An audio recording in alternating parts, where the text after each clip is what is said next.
when there's a message that wants to be shared through you, that wants you to be its host, to be its conduit, but you can't, it's that feeling of like being quite on the tip of your tongue, but you can't quite get it. Yeah, that's probably because of timing. Good old thing called timing. You can't rush timing. I'm telling you, like, when you think that, the funny thing is, like, when you think the timing ain't right for something,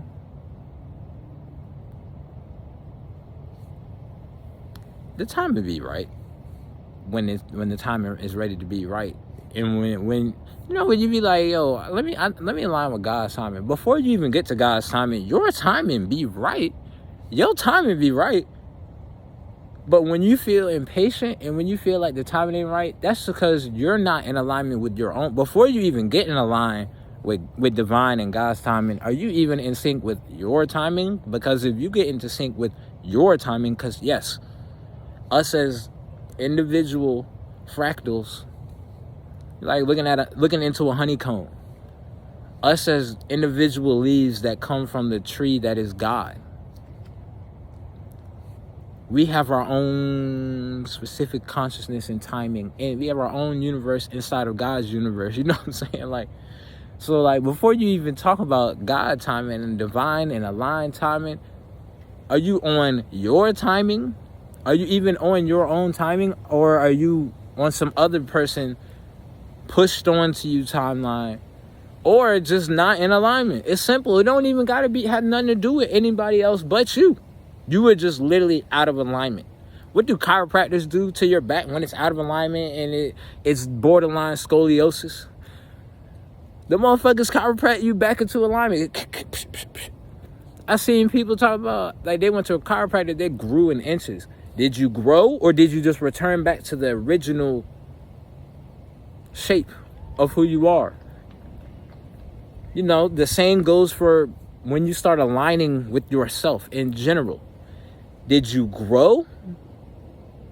Did you become this, or did you return back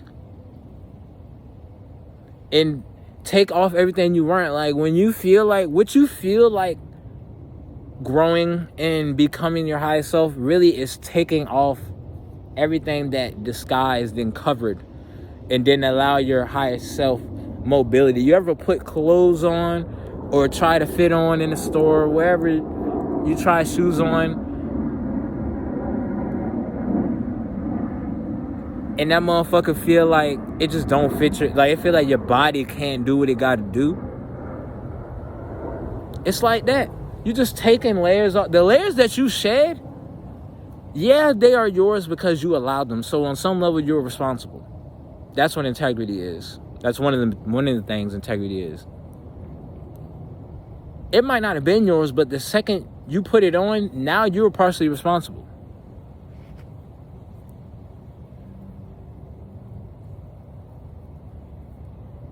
So when you get to shedding, it partially is yours because you accepted it. And once you accept something and you play a part in it, you're responsible, period. Don't matter you were tricked into it. Doesn't matter, you know what I'm saying? You were treated into it. Like, whatever you play a part in, you're responsible. If you want to see real growth, which is real return into self. So when you take these layers off, though, a lot of times they're not yours. Even though you took them, so now you're responsible, but it still didn't originate from you. It was something probably put onto you. It's like when you're a kid and it get the slightest bit of cold, and your people, especially your grandma, they put that big-ass, warm-ass coat on. They buy you that big-ass coat. You know, it might do the purpose of keep you warm, but the whole time you ain't really want to wear it. That motherfucker fucking up your whole little thing, you know what I'm saying? Your body, like, all your flow. It ain't even like mobility, it's like flow. Like, you gotta wear things that fit your body. Your body shouldn't be trying to fit into things. Like, they should fit you. They should ergonomically support you. You know what I'm saying?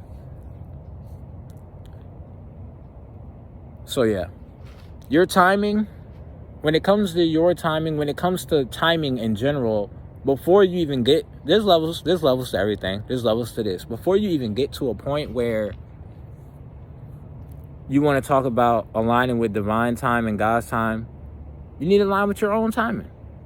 And in aligning with your own timing and getting in tune and rhythm with your own rhythm, because it's easy to be like, connect to your body, and then watch somebody else share a way they connect with their body, and you try and do that and it's not working, and now you're frustrated. If anything, allow that to inspire you. Because the things outside of you, when you only see something outside of you, that's exploration. Inspiration, you see it outside you and it inspires something in you. When you try and copy some shit that somebody else that worked for them, but it didn't work, but it's not clicking for you, that's exploration. That shit going in. That shit got an expiration date. That's external. Inspiration happens in here. You see what I'm saying?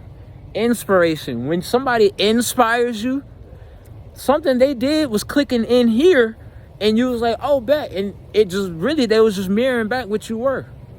It's not like, but when you perceive things, when you look at somebody and you feel inspiration, but it feels only outside of you, that's exploration. And what happens when things don't last? What happened, bro? That shit expires. Meaning that shit got an end date. That ain't real. Inspiration is internal. It was always there to begin with. Inspiration is internal. It was always there to begin with. That shit won't go nowhere. All they did was light it back up. Like, when you get close to something that closely resonates with your soul, that closely resonates and reflects back everything you are, it's like y'all get closer, y'all light up, which is why when like-minded individuals, when people that like-minded, really soul-minded, like soul, like people from your cluster, when you get around them, that area get hella lit up.